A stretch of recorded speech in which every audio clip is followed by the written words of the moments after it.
Hi friends, I Mahesh, educator and Unacademy యాప్ని ఫ్రీగా download చేసుకోండి. డిస్ప్లే మీద కనబడుతున్న ఈ లింక్ని కింద డిస్క్రిప్షన్ బాక్స్లో ఇవ్వడం జరిగింది. ఆ లింక్ని మీరు క్లిక్ చేయడం ద్వారా మమ్మల్ని ఫాలో చేయవచ్చు. అండ్ మేము అర్థమెటిక్స్ అండ్ రీజనింగ్ నుంచి ప్రతి టాపిక్ పైన షార్ట్కట్స్తో కూడిన ట్రిక్స్ని అప్లోడ్ చేయడం జరుగుతుంది. అంటే అది ఎంత హైట్ తోటి ఉంది, ఎంత ప్లేస్ని ఆక్రమిస్తుందో మల్టిప్లికేషన్ చేస్తే సరిపోతుంది. సో ఇక్కడ మనకి త్రిభుజం గురించి మాట్లాడుతున్నాం కాబట్టి త్రిభుజం చుట్టుకొలతను ఫైండ్ అవుట్ చేద్దాం. సో త్రిభుజం చుట్టుకొలతను ఫైండ్ అవుట్ చేయడానికి రెండు మెథడ్స్ ఉంటాయండి. త్రిభుజం చుట్టుకొలతను ఫైండ్ అవుట్ చేయడానికి రెండు మెథడ్స్ ఉంటాయి. సో ఫస్ట్ మెథడ్ ఏంటంటే సైడ్స్ తెలిసినప్పుడు, అంటే అన్ని సైడ్స్ మనకు తెలిస్తాయి. అంటే ఇక్కడ అన్ని సైడ్స్ మనకు తెలుసు కాబట్టి దాన్ని ఏ విధంగా ఫైండ్ అవుట్ చేయొచ్చో చూద్దాం ఒకసారి. త్రిభుజం యొక్క చుట్టుకొలత సైడ్స్ మనకి ఇస్తాయి. సైడ్స్ అంటే A value, B value, C value ఇచ్చినప్పుడు మనం యూజ్ చేసే ఫార్ములా ఏంటంటే √S into S minus A into S minus B into S minus C అని చెప్పి డినోట్ చేస్తాం. S into S minus A into S minus B into S minus C. మరి ఇక్కడ S అంటే ఏంటి, ఏబిసి అంటే సైడ్స్ వాటి ఇచ్చినాయి. ఎస్ అంటే ఏంటంటే A plus B plus C by 2, A plus B plus C by 2. సో మనకి ఇచ్చిన వాల్యూస్ని ఇక్కడ సబ్స్టిట్యూట్ చేస్తాం. ఎంత ఆన్సర్ కావాలో అంత ఆన్సర్ వస్తుంది, సరిపోతుంది. అంటే మనకి వైశాల్యం అంటే ఫస్ట్ మెథడ్లో S into √S into S minus A into S minus B into S minus C formula. మరి ఇక్కడ ఎస్ అంటే A plus B plus C by 2 అని చెప్పి యూజ్ చేస్తాం. మనకి ఏబీసీ ఇచ్చినప్పుడు ఈ ఫార్ములా వాడతాం. సో ఏబీసీ ఇచ్చినప్పుడు ఈ విధంగా వాడుతున్నాం కదా. ఏబీసీ ఇవ్వకపోతే అది మనకు ఒక కండిషన్ బేస్ మీద ఇవ్వాలి. అంటే లంబకోణ త్రిభుజానికి సైడ్స్ ఇవ్వకుండానే అడుగుతాడండి. లంబకోణ త్రిభుజం తీసుకుంటే లంబకోణం అంటే ఏంటంటే ఇంకా మనం కోణాల గురించి డిస్కస్ చేయట్లేదు, అయినా సరే ఒకసారి చెప్తున్నాను. ఇక్కడ ఇప్పుడు మనం భుజాల గురించి మాట్లాడుతున్నాం. కోణాల గురించి ఇచ్చినప్పుడు లంబకోణ త్రిభుజంలో వైశాల్యానికి ఫార్ములా, లంబకోణ త్రిభుజంలో వైశాల్యానికి ఫార్ములా 1/2 బేస్ ఇంటూ హైట్ అని వాడతాం. ఎందుకంటే వైశాల్యం గురించి డిస్కస్ చేస్తున్నాం కాబట్టి దాన్ని కూడా చెప్తున్నాను. యాక్చువల్గా మనం కోణం చెప్పిన తర్వాత చెప్తే బాగుంటుంది. సో అది లంబకోణ త్రిభుజం వేరే, దానికి ఫార్ములా వేరే. కామన్ ఫార్ములా మాత్రం √S into S minus A into S minus B into S minus C. ఎందుకు, భుజాలు మాత్రమే తెలుసు మనకి ఇక్కడ. సో ఇప్పుడు వైశాల్యం గురించి తెలిసిన తర్వాత త్రిభుజానికి ప్రాపర్టీస్. భుజాలను బేస్ చేసుకుంటే త్రిభుజాలు 3 రకాలండి. భుజాలను బేస్ చేసుకుంటే త్రిభుజాలు అంటే 3 రకాలుగా ఉంటాయి. సో 3 రకాలు ఏం త్రిభుజాలు అవి? ఒకటి, ఇచ్చిన భుజాలన్నీ సమానంగా ఉండడం. 2, అందులో ఏవైనా 2 సమానంగా ఉండడం. 3, ఆ 3 భుజాలు కూడా డిఫరెంట్గా ఉండడం. ఫర్ ఎగ్జాంపుల్ మనకు ఇచ్చిన త్రిభుజంలో ఇక్కడ ఏబిసి అనేది 3 డిఫరెంట్ నెంబర్స్ కావడం, లేదా ఏ బి అనే డిఫరెంట్ నెంబర్ ఇవ్వడం. అంటే ఏవో 2 సమానంగా ఉన్నాయి, ఇంకోటి డిఫరెంట్గా ఉంది. లేదు, 3 కూడా సమానంగా ఉండడం, అంటే 3 కొలతలు సమానం. ఫర్ ఎగ్జాంపుల్ ఇక్కడ 3 ఉంటే ఇది 3, ఇది 3, 3, ఇది ఫస్ట్ కేసు. లేదు, ఇక్కడ 3 ఉంది, ఇది 4 ఉండడం, ఇది సెకండ్ కేసు. అండ్ ఫైనల్ కేసులో 3 డిఫరెంట్గా ఉండడం. సో వీటిని బేస్ చేసుకొని ఫస్ట్ దాన్ని సమబాహు త్రిభుజం అంటాం. అంటే 3 భుజాలు సమానంగా ఉంటే సమబాహు త్రిభుజం అంటాం. 2 భుజాలు సమానంగా ఉంటే సమద్విబాహు త్రిభుజం అంటాం. 3 భుజాలు డిఫరెంట్గా ఉంటే విషమబాహు త్రిభుజం అని చెప్పి అనడం జరుగుతుంది. సో ఇక్కడ మనకి ఈ వైశాల్యం కూడా వీటిని బేస్ చేసుకొని మారిపోతాయండి. సమబాహు త్రిభుజానికి ఇంత పెద్ద, అఫ్కోర్స్ ఈ ఫార్ములా ప్రకారం వస్తుంది, కానీ మనం ఇంత పెద్దగా చేయని అవసరం లేదు. సమబాహు త్రిభుజానికి ఇంత పెద్ద ఫార్ములా అవసరం లేదు. సో సమబాహు త్రిభుజాన్ని మనం కన్సిడర్ చేసినప్పుడు 3 భుజాలు సమానంగా ఉంటాయి కాబట్టి ఇక్కడ 3 కూడా ఏలే ఉంటాయి. Which means A plus A plus A 3a/2 అవుతుంది, 3a/2 అవుతుంది. సో ఇక్కడ మనం ఇంకా సబ్స్టిట్యూట్ చేసుకుంటే √, అంటే ఎస్ అంటే మనకి ఎంత వచ్చింది, ఇక్కడ 3a/2 వచ్చింది.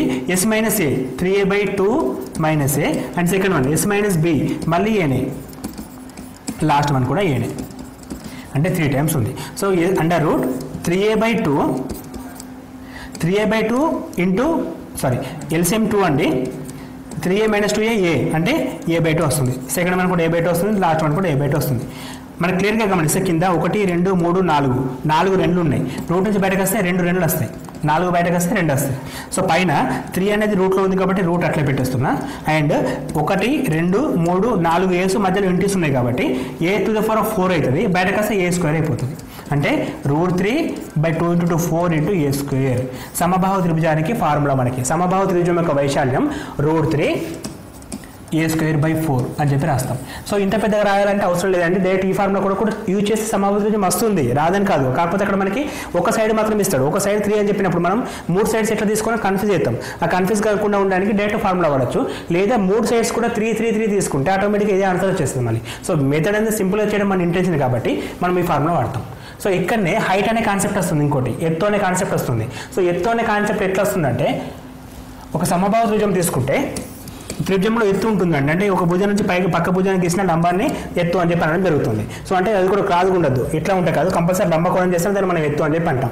సో ఏ భుజం నుంచి అంటే ఏ భుజం నుంచి అయినా సరే అపోజిట్ ఉన్న దానికి ఒక లంబాన్ని గీసుకోవచ్చు, ఆ లంబాన్ని మనం ఎత్తు అని చెప్పి అంటాం. సో దీన్ని హెచ్ అని చెప్పి డినోట్ చేస్తాం, హైట్ అంటాం. సో ఇప్పుడు హైట్ ఫైండ్ అవుట్ చేయడం ఎట్లా అని అడిగినప్పుడు ఇది లంబకోణ త్రిభుజం ఏర్పడుతుంది. అండ్ వన్ సైడ్ కంపల్సరీ ఏ ఉంటుంది, ఇక్కడ ఏ ఉంటుంది, ఇక్కడ ఏ ఉంటుంది. ఏ కేసు ఇది? సమబాహు త్రిభుజం గురించి మాట్లాడుతున్నాం. సో సమబాహు త్రిభుజంలో ఎత్తుకు ఫార్ములా కావాలి. సో సమబాహు త్రిభుజం ఎత్తు అంటే 3 భుజాలు కూడా 3 ఏలు. సో ఇక్కడ 3 ఏలు ఉన్నప్పుడు హెచ్ విలువ కావాలి నాకు. ఇప్పుడు మనం పైథాగరస్ సిద్ధాంతాన్ని మనం ఇక్కడ యూజ్ చేయొచ్చు. మనకు కావాల్సింది ఎత్తు, ఇక్కడ వచ్చింది కర్ణం, ఇది ఆసన భుజం. ఇక్కడ టీటా తీసుకుంటే టీటా కూడా వస్తుంది ఇక్కడ. ఇది ఎంత ఉంటుంది? మొత్తం ఏ ఉంటే ఇది మధ్యది a/2 ఉంటుంది. ఎందుకంటే సగానికి కట్ చేస్తుంది కాబట్టి ఇది a/2 ఉంటుంది. సో ఇప్పుడు మనం పైథాగరస్ థియరం ప్రకారం కర్ణము స్క్వేర్ ఈక్వల్ టు భుజము స్క్వేర్ ప్లస్ భుజము స్క్వేర్ అని చెప్పి నోట్ చేయొచ్చు. కర్ణము స్క్వేర్ ఈక్వల్ టు భుజము స్క్వేర్ ప్లస్ భుజము స్క్వేర్ అని చెప్పి రాసుకోవచ్చు. సో ఇప్పుడు కర్ణము స్క్వేర్ అంటే ఇదండి, ఏ స్క్వేర్ ఈక్వల్ టు భుజము స్క్వేర్ అంటే మనకు ఒకటి హెచ్, అది తెలియదు, హెచ్ స్క్వేర్ ప్లస్ ఇంకొకటి అండి, ఇది a/2 square, a/2 whole square. So A square equal to H square plus A square by 4. ఇప్పుడు H square equal to A square minus A square by 4 which is equal to 4a square minus a square, 3a square by 4. అంటే మనకి H square equal to 3a square by 4 వచ్చింది. దాని నుండి H equal to ఏమవుతుంది? Square root cancel అయితే √3 a స్క్వేర్లో ఏ మిగులుతుంది, 4లో 2 ఉంటుందండి. అంటే H equal to √3 into a/2 రావడం జరుగుతుంది. సో యాక్చువల్గా వీటిని మనం ఫార్ములాస్ ప్రకారం గుర్తుంచుకుంటే కాన్సెప్ట్ ఉండదు, మరి కన్ఫ్యూజ్ అయ్యే ఛాన్స్ ఉంటుంది. అందుకే మనం వీటిని డైరెక్ట్గా బట్టి పట్టకుండా ఈ విధంగా గుర్తుంచుకుంటే బెస్ట్ అండి. అంటే మనకి ఏదైనా సరే బేసిక్స్ నుంచి రావాలి. సో ఇప్పుడు మనం డిస్కస్ చేసే త్రిభుజంలో భుజాల గురించి, ఆ భుజాలలో కూడా వాటి లెంత్ను బట్టి డిస్కస్ చేసినప్పుడు ఇక్కడ సమబాహు త్రిభుజం గురించి మాట్లాడుతున్నాం. సమబాహు త్రిభుజం అంటే 3 భుజాలు సమానంగా ఉండడం. సో దానికి వైశాల్యం ఏ విధంగా ఉంటుంది, అందులో ఎత్తునే కాన్సెప్ట్ వచ్చింది, ఆ ఎత్తుకు ఫార్ములా ఏంటని డిస్కస్ చేస్తున్నాం. సో ఇప్పుడు మళ్ళీ ఒకసారి ఈ ఫార్ములాస్ రెండింటిని కలిపి రాద్దామండి. మనం తెలుసుకున్న ఫార్ములాస్ మొత్తం త్రిభుజ వైశాల్యం ఒకటి, సమబాహు త్రిభుజ వైశాల్యం ఒకటి, సమబాహు త్రిభుజ వైశాల్యం ఒక ఎత్తు ఒకటి, త్రిభుజం చుట్టుకొలత ఒకటి. సో ఫస్ట్ త్రిభుజ చుట్టుకొలత, ఏని త్రిభుజం అండి, త్రిభుజం చుట్టుకొలత a+b+c ఓన్లీ సింపుల్. అదే ఎనీ త్రిభుజానికి వైశాల్యం √s into s minus a into s minus b into s minus c ఉండడం జరుగుతుంది. ఇక్కడ s అంటే a+b+c/2 వస్తుంది. నెక్స్ట్ సమబాహు త్రిభుజం గురించి మాట్లాడుతున్నాం. సమబాహు త్రిభుజం అంటే ఏంటిది? మనకు 3 భుజాలు సమానంగా ఉంటే దాన్ని సమబాహు త్రిభుజం అంటాం. దీని వైశాల్యం ఏంటి? దీని వైశాల్యం ఏమొస్తుంది మనకి? √3a square by 4, √3a square by 4 రావడం జరిగింది. నెక్స్ట్ సమబాహు త్రిభుజం యొక్క ఎత్తు అండి, h equal to √3 into a/2 వస్తుంది. √3 ఇంటూ a/2 రావడం జరుగుతుంది. సో ఈ విధంగా మనకి ఇప్పుడు తెలుసుకున్న ఫార్ములాస్ ఇవ్వండి. అంటే త్రిభుజం యొక్క చుట్టుకొలత కావచ్చు, త్రిభుజం వైశాల్యం కావచ్చు, సమబాహు త్రిభుజం వైశాల్యం కావచ్చు, సమబాహు త్రిభుజం యొక్క ఎత్తు కావచ్చు. ఈ 4 ఫార్ములాస్ ఇప్పుడు తెలుసుకున్నాం. ఈ మొత్తం కాన్సెప్ట్ కూడా భుజాల బేస్ పైన చెప్పాం. నెక్స్ట్ కోణాల బేస్ పైన కూడా ఉంటాయండి. సో ఇంకా భుజాల పైన ఇంకొక టాపిక్ కూడా మనం డిస్కస్ చేసుకోవచ్చు. ఫస్ట్ భుజాలు కంప్లీట్ అయిన తర్వాత కోణాల సైడ్ వెళ్దాం. సో భుజాల విషయంలో ఇంకొక టాపిక్ ఉంటుందండి. సో ఏ విధంగా ఉంటుందంటే, ఒక త్రిభుజం తీసుకుంటే ఆ త్రిభుజంలో ఒక లైన్ ఉంది అనుకుంటే, ఈ లైన్ దీనికి ప్యారలల్గా ఉంటాయి, అంటే సమాంతరంగా ఉంటాయి. ఇంతకుముందు చెప్పినాక మనం ఇక్కడ ABC అనే త్రిభుజంలో DE అనే ఒక రేఖ ఏదైనా ఒక లైన్కి సమాంతరంగా ఉంటే ఎట్లా ఉంటుంది conditions. So clearly BC is parallel to DE అని ఇచ్చినప్పుడు ఇట్లా ఉంటుంది.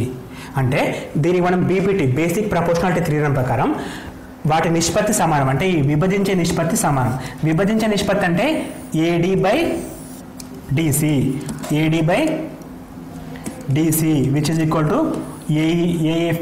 ఇది ఈ కదా, AE/B అని వస్తుంది. దీన్ని మనం బేసిక్ ప్రపోర్షనాలిటీ థియరం అంటాం. అంటే ఇక్కడ మనకి విభజించే నిష్పత్తి అనేది సమానం. అంటే ఒక త్రిభుజంలో ఒక లైన్కు ఇంకొక లైన్ సమాంతరంగా ఉన్నప్పుడు ఆ సమాంతర రేఖ అనేది ఆ త్రిభుజాన్ని సమాన భాగాలుగా విభజిస్తుంది.